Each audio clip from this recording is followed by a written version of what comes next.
Savant. Oh my stars! Cole Curfew ties it. He's in. He scores! Oh my! Demidov!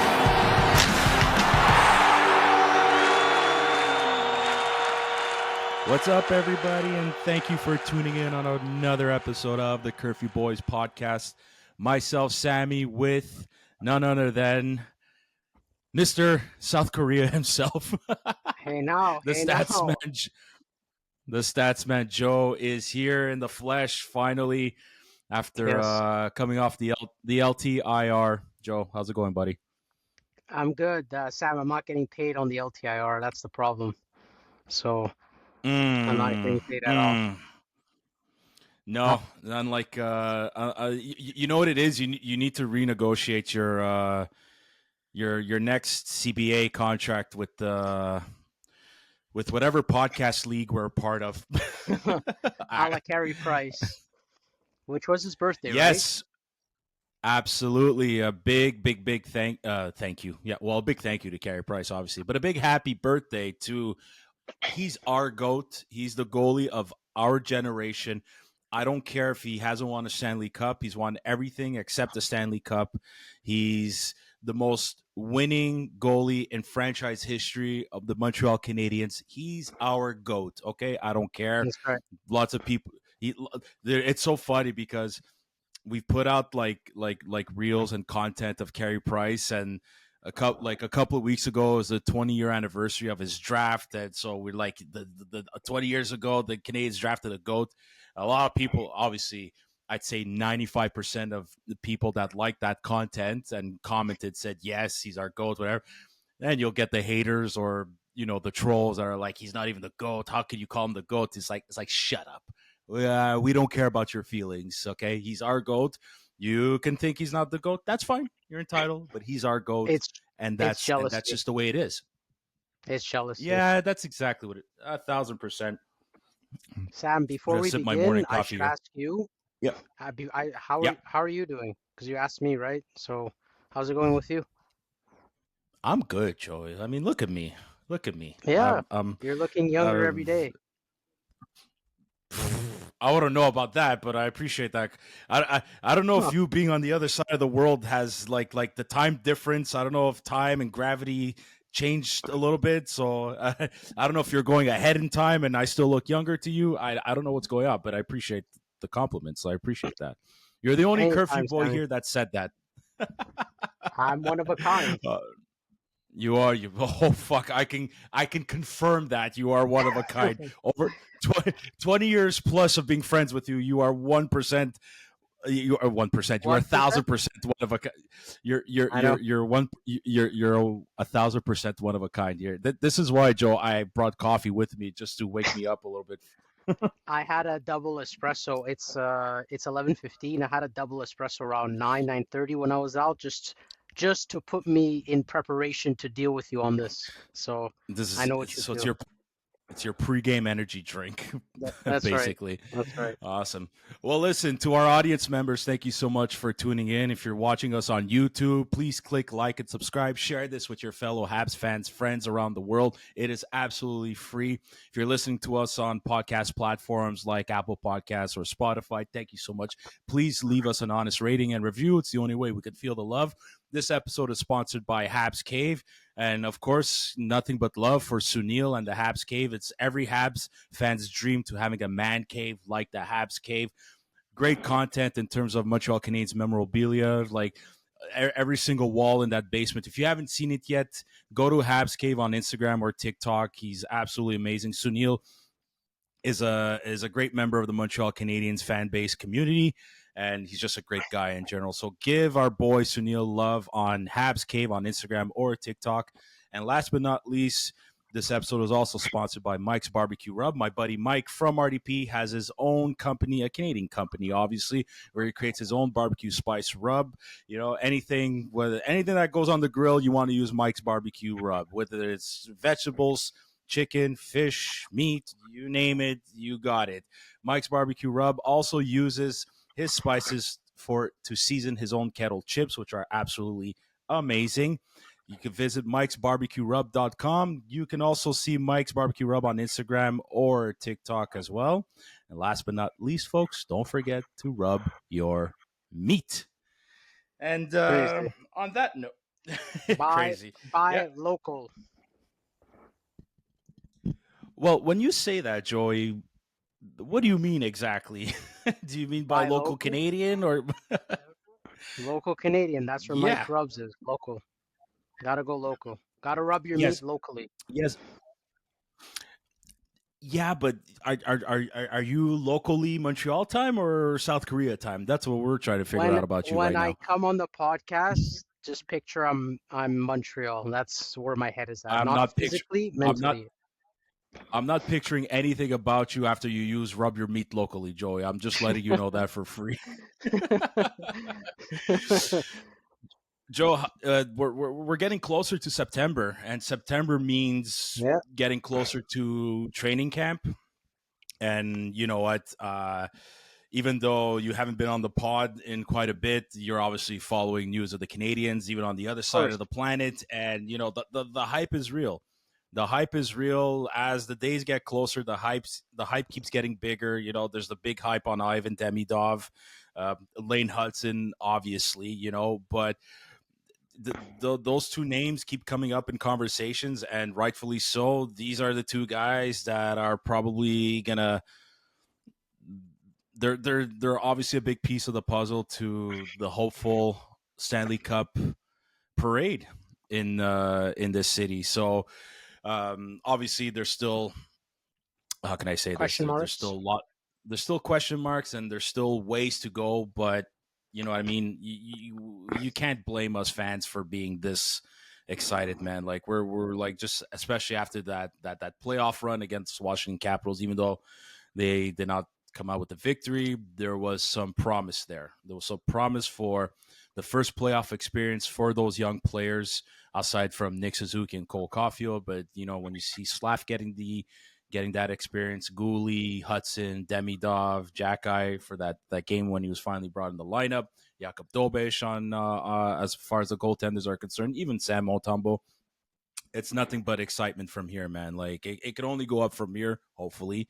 But I'm stoked, man. I'm really stoked, and I'm stoked about this episode with you because last episode with my cousin Chris, we took a look at the potential lineup on defense, and today you and I we're gonna go look at the depth chart as far as the forwards are concerned. And so, like, this is something I was excited to talk to you about because I'm actually can't wait to hear your take on what you think the forward lines are gonna look like, so on and so forth. We'll talk about the power play lineups that we think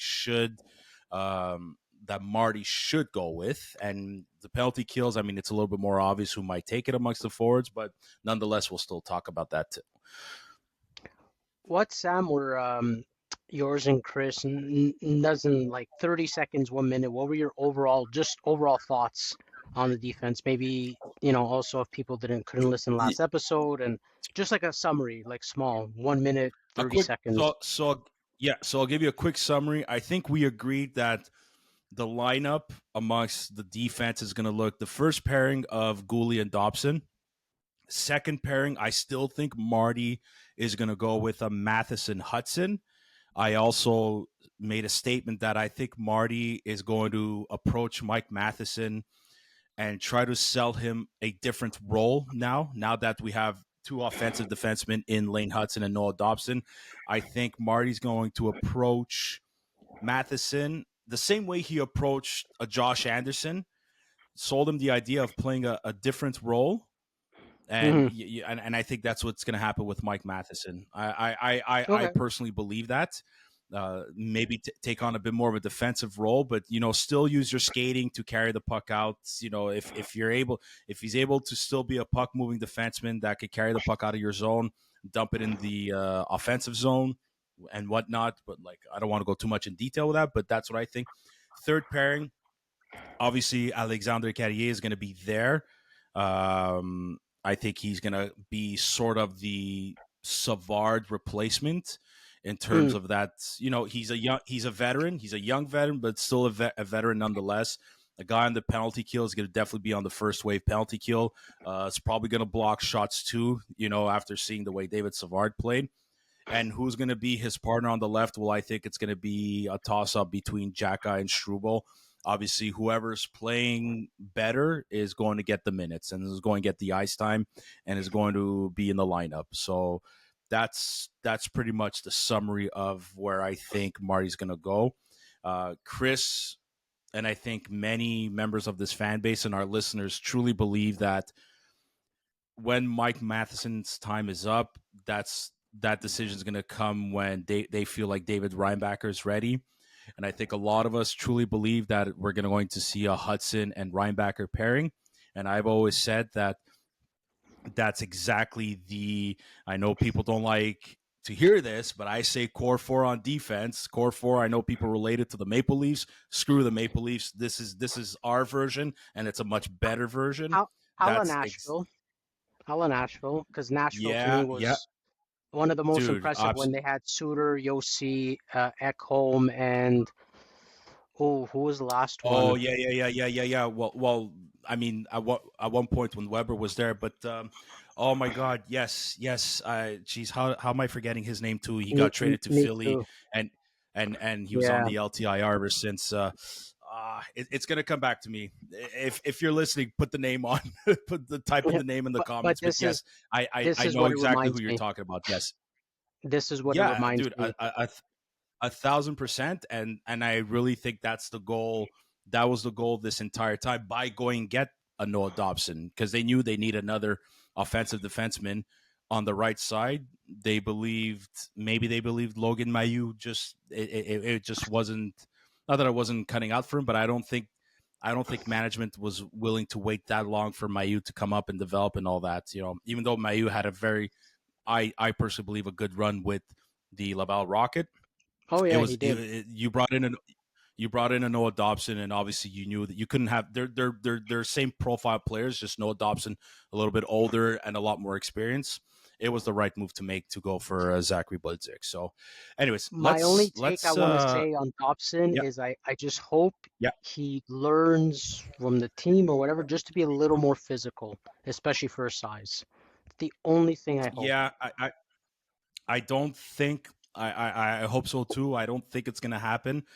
Unless Marty's tells him, don't be afraid to be more physical. But I think that's why he's going to be paired up with Goalie, somebody a little bit more on the defensive mind side, and who's not afraid to lay the body. So I personally think that's going to be a fantastic pairing. So okay, so I'm gonna pull up the forward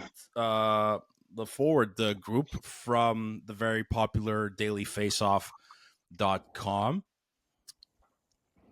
And there you have it. Sorry for the ads on the right side, but here's the Daily Face-Off and what they think the forward group is going to look like approaching this upcoming season.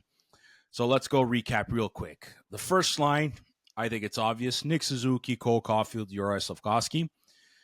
Second line, I find this very interesting: Kirby Dach, Ivan Demidov, and Zach Bolduc. Now, I know the latest news is Kent Hughes came out and said we're hoping that Doc is going to be ready for the start of the season, or at least the start of training camp. If he's not ready by then, hopefully he will be ready within after the first couple of games of the season. We will see, but they put Zach Bolduc on the second line and instead put Patrick Laine on the third line with Newhook and Oliver Kapanen. See, I find that very interesting, but we are going to talk about that. And then the fourth line, Jake Evans and Josh Anderson. There's no Joe Veleno and there's no Sammy Blais, sorry.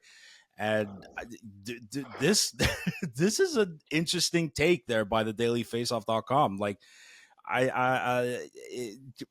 Wow, I'm actually trying to process this lineup and see. The real question is there enough depth in this forward group? So, Joe, if you want to get this thing started, go ahead, tell me exactly what you think here.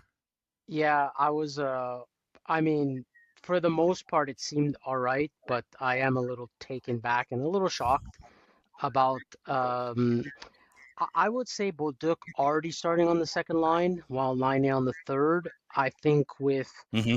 even the latest interviews that Laine had, considering he was injured, I still think Laine is going to be on the second, and Me Bolduc too. will start on the third. Yeah, Me too. so Doc, I mean, Doc, I can't really comment because we don't know if he's going to be ready. There's still I know you guys have talked about this before. We talked about question marks. It's still a question mark. Will the Canadians maybe try to make a move before? I don't think so, but that can happen Mm-mm. because you mentioned depth. So if they get somebody a piece that can not only fill the second line, that also adds depth. And then what do you do with Doc? Do you move him down? So those pieces can move around. But the most shocking one, at least from this one, was Bolduc being on the second line and also Kapanen being in the lineup, meaning Yeah. he's going to make it as a starter. When they signed Joe Yeah. Me too. Veleno, I thought maybe he would be the one there. It's a one-way, right? So I thought maybe he would be the one that filled that gap. So the second and third line, they've always been question marks in a sense where it's never been the most consistent. But the first and fourth line have actually been from last year, especially with Gallagher, Evans, and Anderson.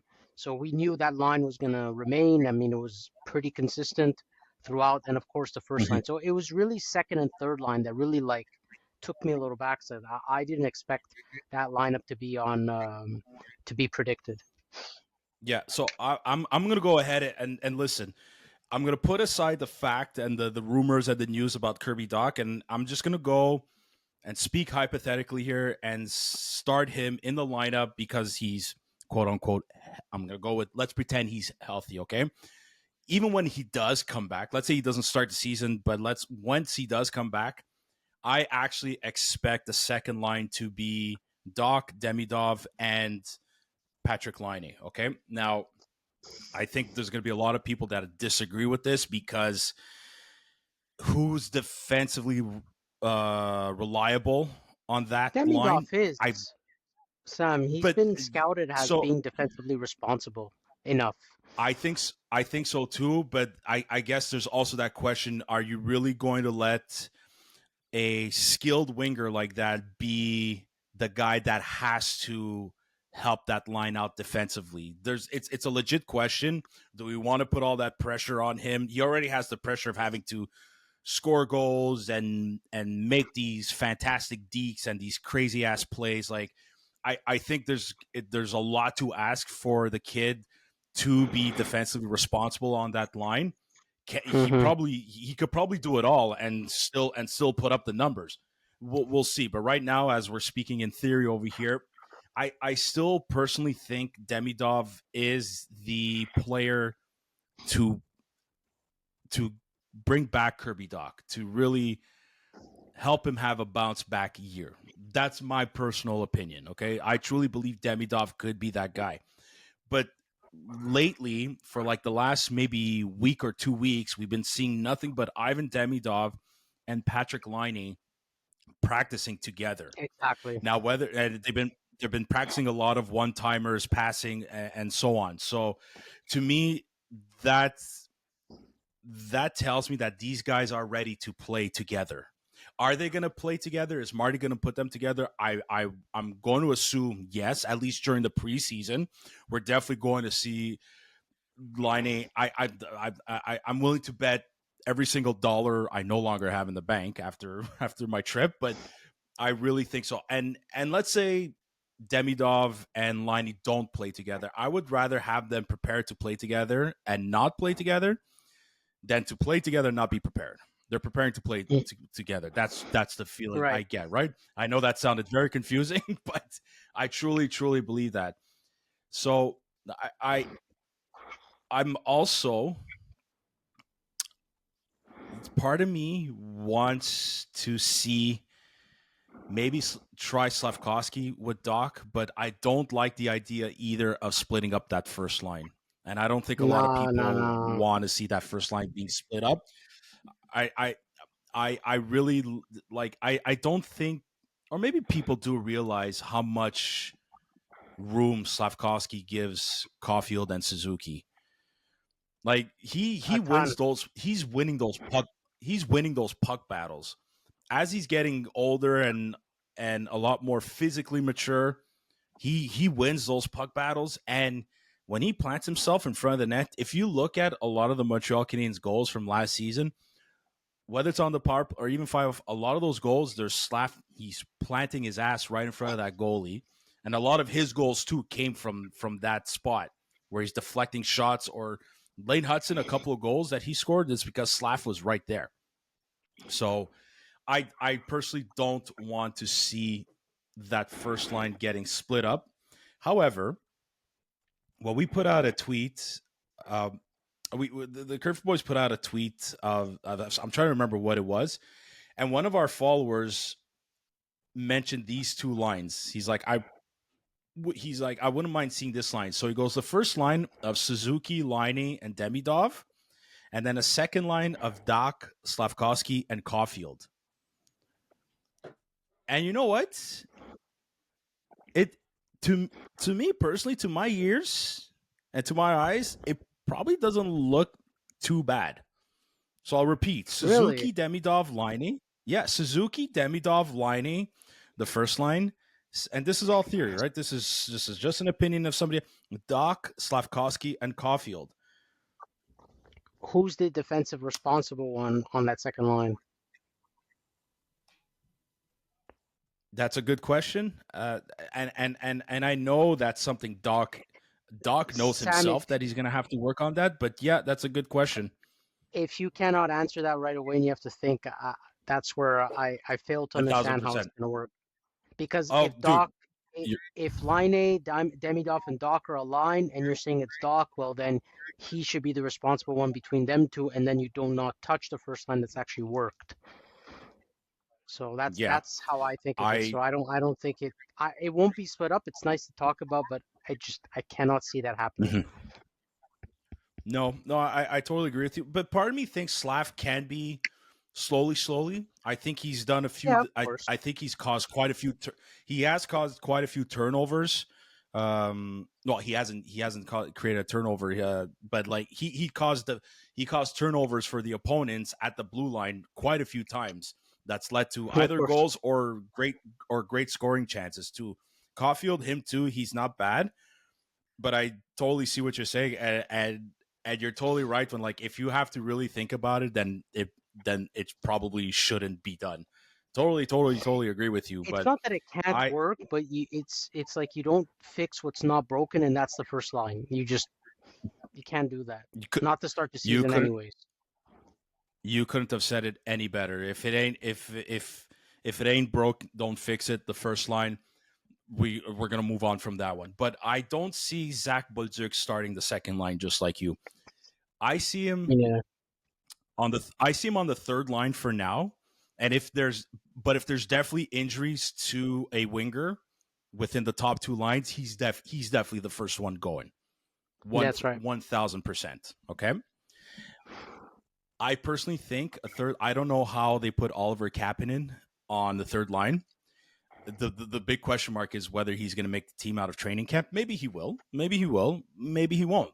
It's to be seen. But I don't expect Oliver Kapanen to be in the lineup come season opener. I expect Zach Bolduc to be on the third line. Obviously, I think Alex Newhook is going to be the third line center, and I think Josh Anderson is going to be the Okay. winger on the third line. Yeah, Okay. I Interesting. personally, I want to see that line because I think you got Alex Newhook, who's a great skater. You have Josh Anderson, who has speed as well, and you have both Bolduc and Josh Anderson are guys that aren't afraid to get in the corners Right. and fight for the puck. They're big bodies. They can lay the body too if they want. I really think that could be sort of like that. I'll call it the headache line, like a line that could cause headaches for the opposition. That's my personal opinion. That's a third line I wouldn't mind seeing. I know So a lot then of who would people. be Anderson's spot on the fourth? So that's where I think I I truly believe we're going to see a Gallagher Evans pairing, and it's too bad that it's not that it's too bad. Like I think Jake Evans is going to miss Yoel Armia as his winger because the two of them played well together, especially on the penalty kill, which we'll touch a little bit later on. But I like the Evans Gallagher line. Like it's going to be a line. Just you know what, bring the puck in the zone, put it in deep. You know what I mean? Like try to win puck battles if you can, but like they're going to be a simple line, right?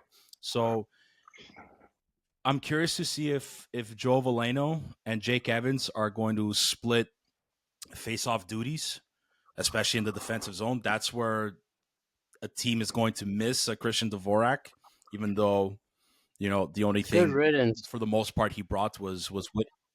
Yeah, I understand that, but we're gonna need someone to replace his face-off winning percentage. Yeah, I know. That's the issue I have.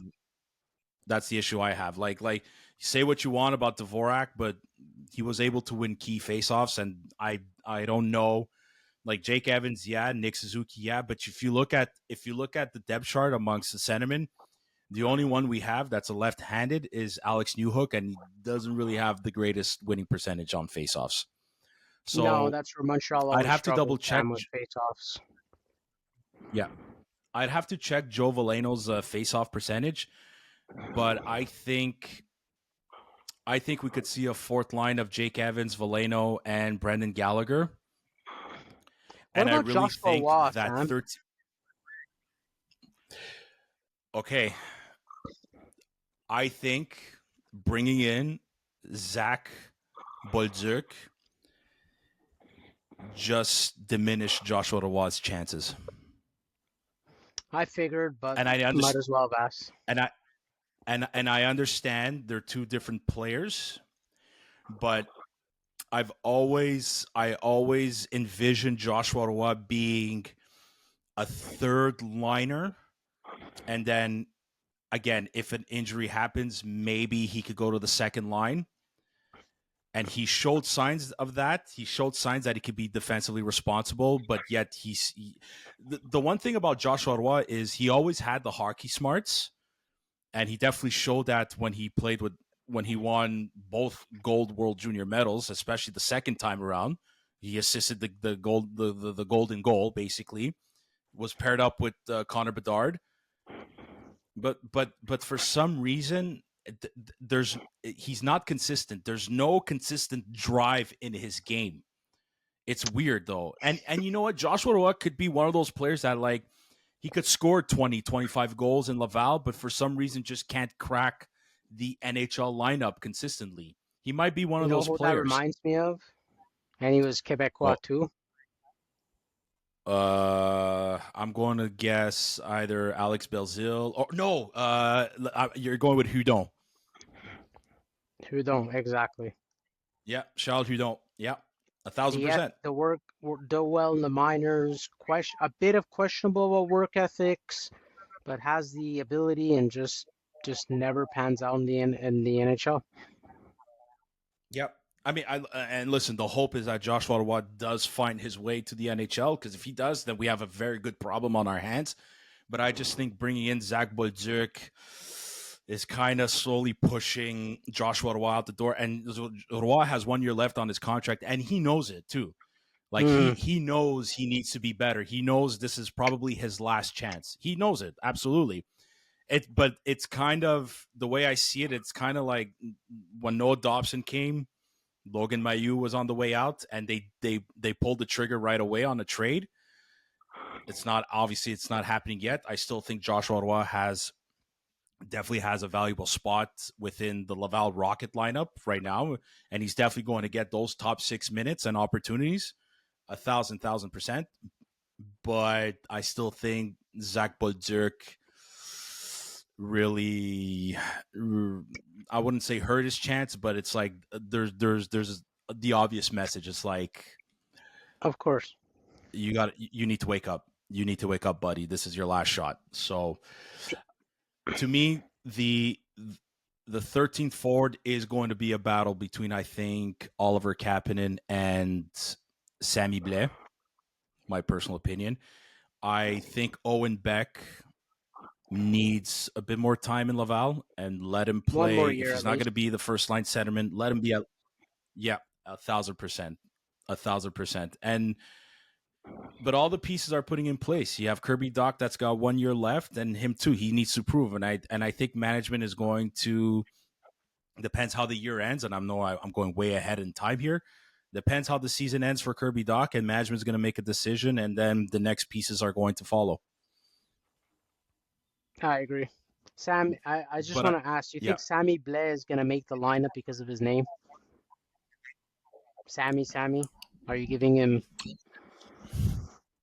well, I mean, you know what? I was trying to think of a joke with that it implied myself, but I got nothing. Friend, I got nothing.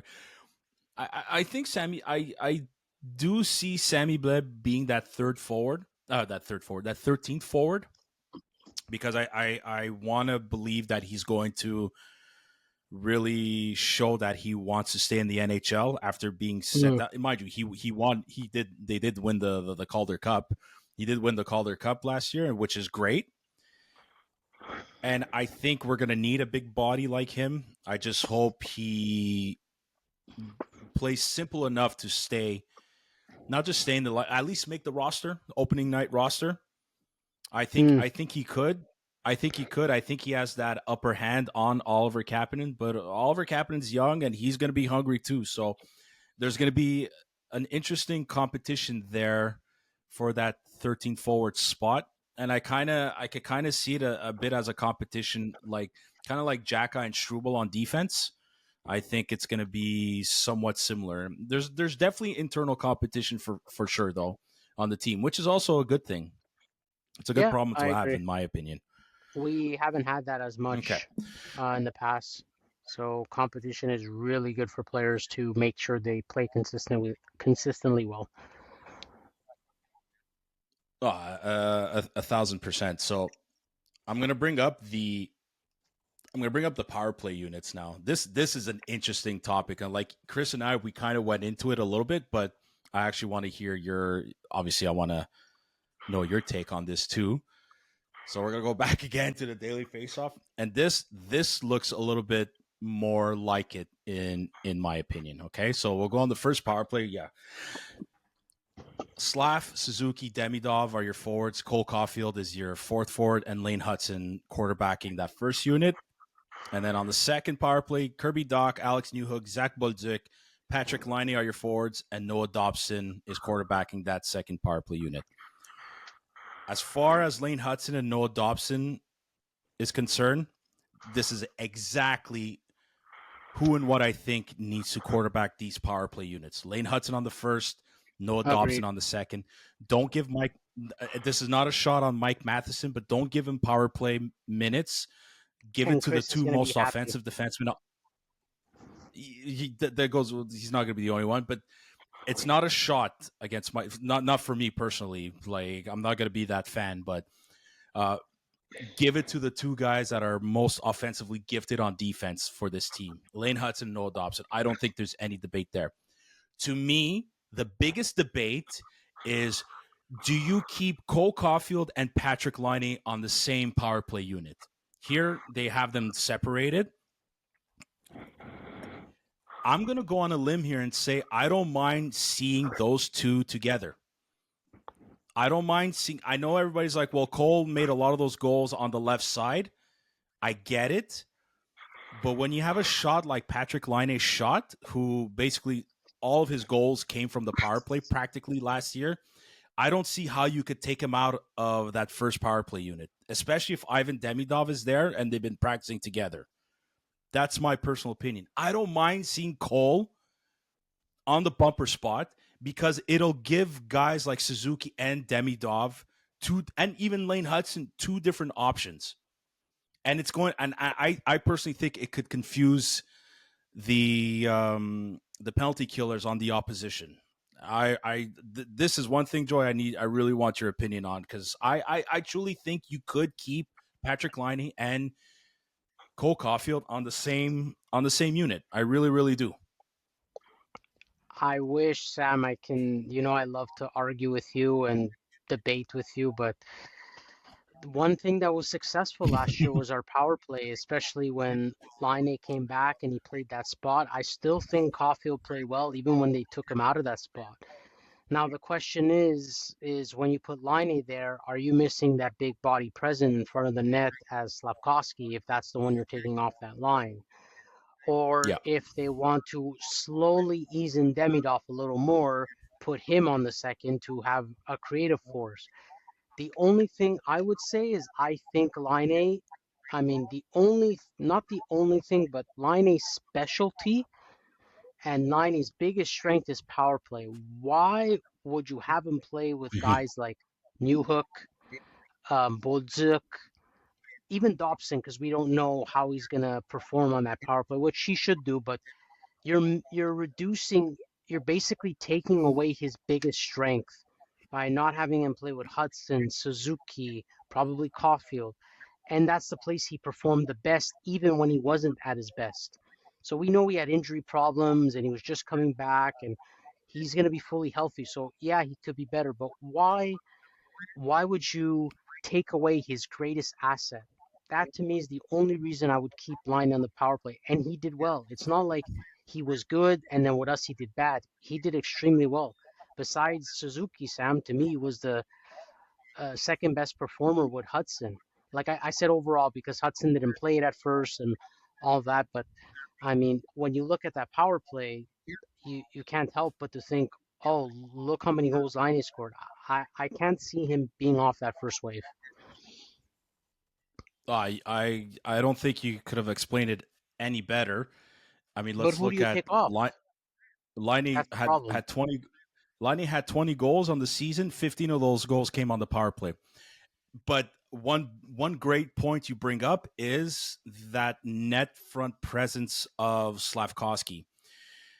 But if you kind of look at Slav, at least from what I remember in the last two seasons, is a lot of times Slav was on that right circle, and he would look for that cross crease pass to either a Caulfield or even a Patrick Laine, and a lot of times he would look for either Caulfield or give it back to the point to Suzuki, and Suzuki was the one that was able to make those those fake shot cross ice pass to either a Patrick Laine or even a Cole Caulfield.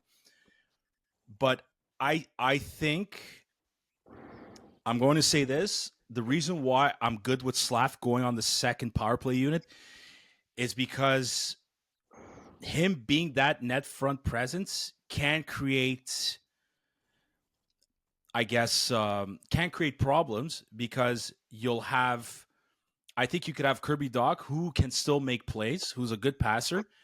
He could pass it to a Noah Dobson. And if Noah Dobson shoots it and you have Slav in front of the net, there's a good chance those could lead to goals.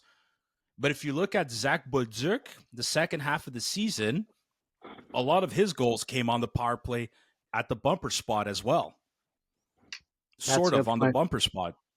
And his release is amazing. So if you still get another two guys on that second power play that still have a great shot. Like Dobson has a very good shot.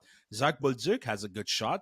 They're maybe not up there to a Patrick Laine and to maybe somewhat a Cole Caulfield, but those are still two guys that can release the puck. And if you have a net front presence of Slav there, maybe that second power play unit could be successful as well. And I really think so much of the success of this team is going to come from those two power plays. I truly, Absolutely. truly believe that. But Sam, I what about truly believe Demidov? that. What about Demidov being eased into it, Oh, like Marty did Demidov's with on that. Hudson? You don't think that he might try to ease him into it, like exactly Oh, like we do with Hudson? mm, I don't think so. I truly think Marty learned from maybe not waiting too long to put Lane Hudson in, and I could understand. I could totally understand wanting to protect the kid, wanting to protect Lane Hudson. Like he's a rookie in the NHL, and right away he's quarterbacking the first line power play. But if you look at Demidov's already done this at the pro level in the second best hockey Yeah, league in the true. world. in the KHL. Yeah, true. So and he put him on the first power play in the playoffs. And the kid looked okay. Like don't get me wrong, I still believe Demidov is going to try to find his game, but I think I truly think he's just way too talented to not have success on that first power play right away. And I also think Marty won't make that same not mistake. It's not a mistake. I understand wanting to protect your young players, your up and coming superstars, but I think maybe even Marty knows like no, this kid is just too good to not be there. Agreed. That's my personal opinion. The only comment I want to say about Hudson, although I don't feel it was a mistake, or maybe some people feel it was because we really didn't have somebody that can replace him. Like that's what I'm saying for Demidov, we can fill a line without him on the power play. But Hudson last year, we couldn't replace him because Matheson just wasn't it. If you had this Yeah. last year, then you could say, oh yeah, put Noah Dobson and then let Hudson ease into it. That's fine. Mm-hmm. But the thing is, we did not have somebody that can quarterback it at all last year. We had too many mistakes from Matheson. That's the only reason I kind of question with Demidov is, yeah, of course he can do it, but maybe either balance or we already have, 5 guys that can play there that work, and then Demidov can also help. Again, I don't think he'll be on the second line, but that's why I'm just bringing it up hypothetically is we can make a really good first power play even without him, which is a great problem. And then you can use him on the second line to make an even stronger 2 power play units. So that's why I brought it up. But either way, it's a good problem to have. Yeah, 1,000%. I can't wait to see it. Like like this is one of the one of the things I'm excited about is seeing these 2 power play units for this team finally. Like I really think we finally have.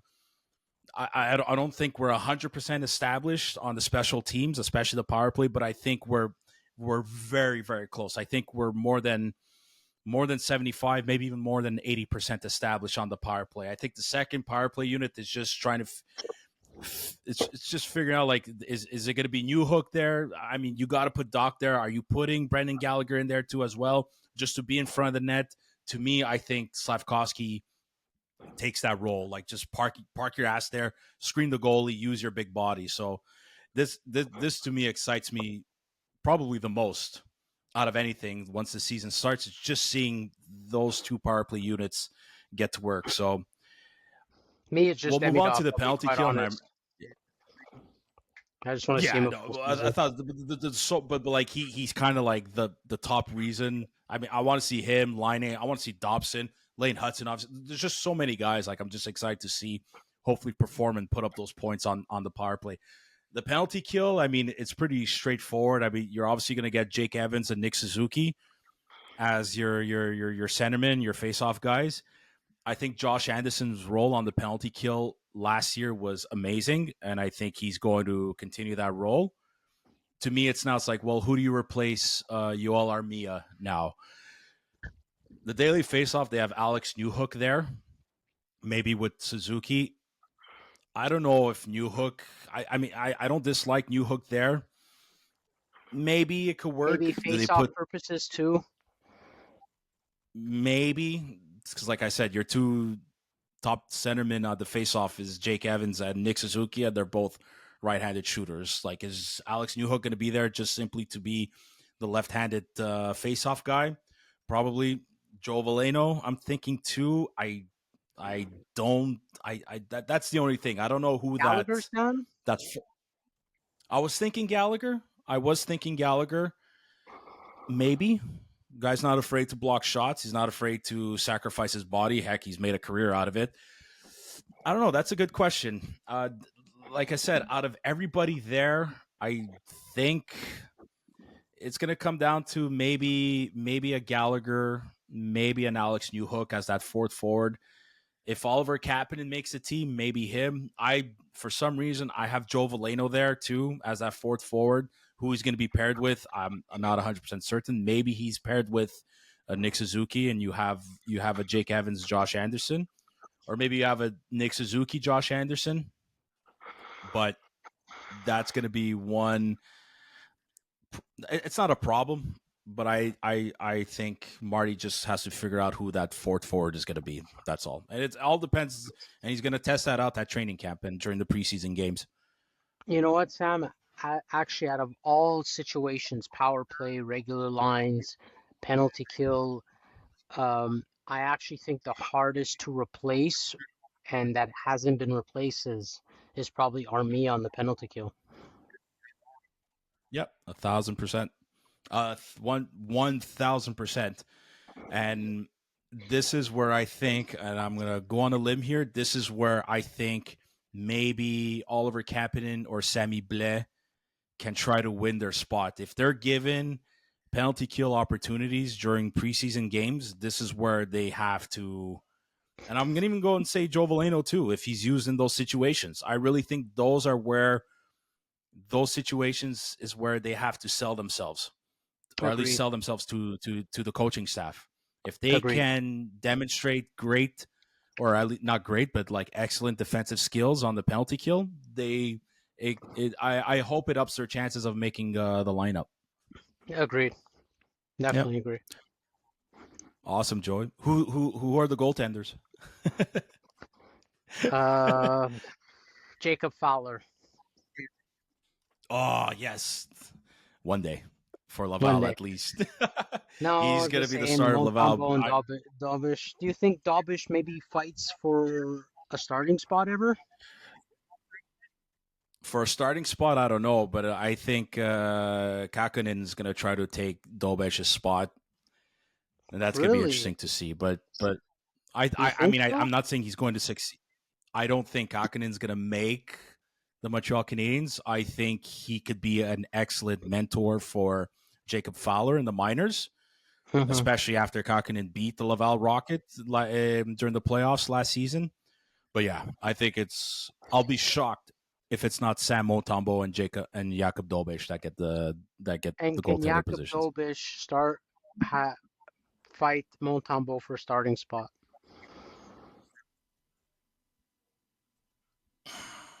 I don't know if he's going to take the starter, but I wouldn't mind seeing them split 50-50.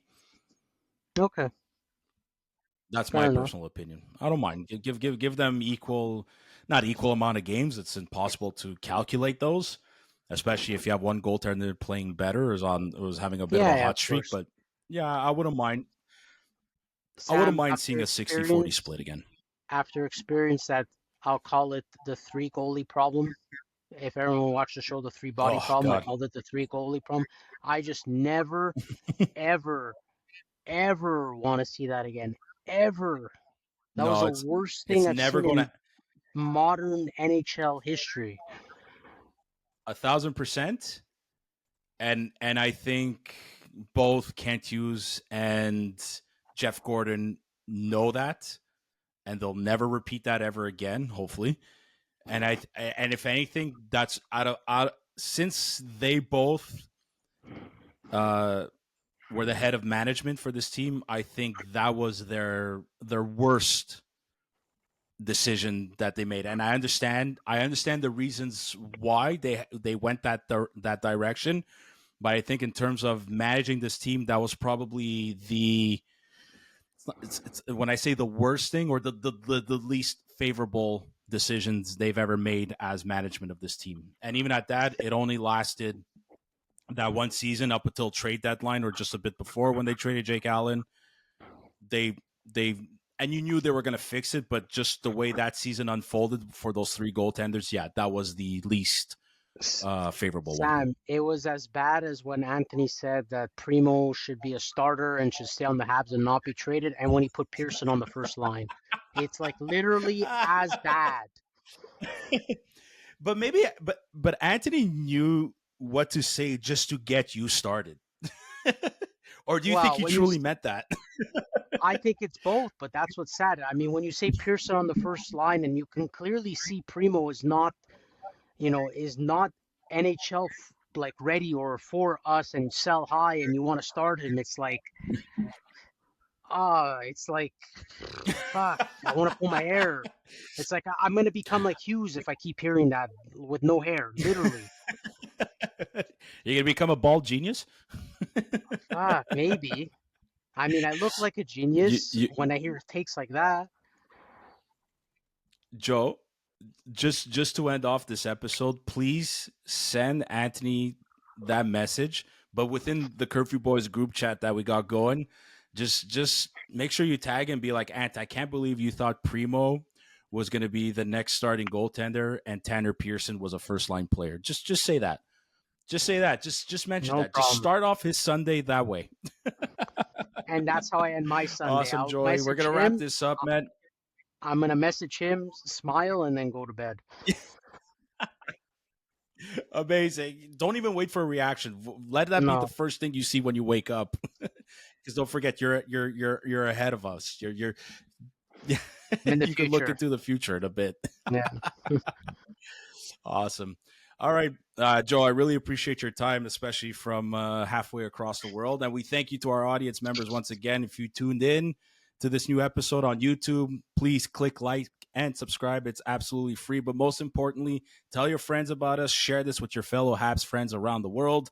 If you listen on Apple Podcasts, Spotify, or any podcast platform, thank you so much. Please give us an honest rating and review. It's the only way that we can feel the love. A big thank you to our sponsors, Habs Cave and Mike's Barbecue Rub. Please give them a follow on Instagram and TikTok. A big thank you to Joey. I really appreciate your time. It was great seeing you. It was great having you on the pod once again. Hopefully you don't go back on the long-term injury reserve. Hopefully you're back. I'll try again my soon. best, guys. It's almost there. I'll try my best. Yeah. Yeah. Awesome. Thanks, buddy. Really, really appreciate it. Thank you, everybody. We'll see you next time. Until then. Bye now. Annyeong haseyo.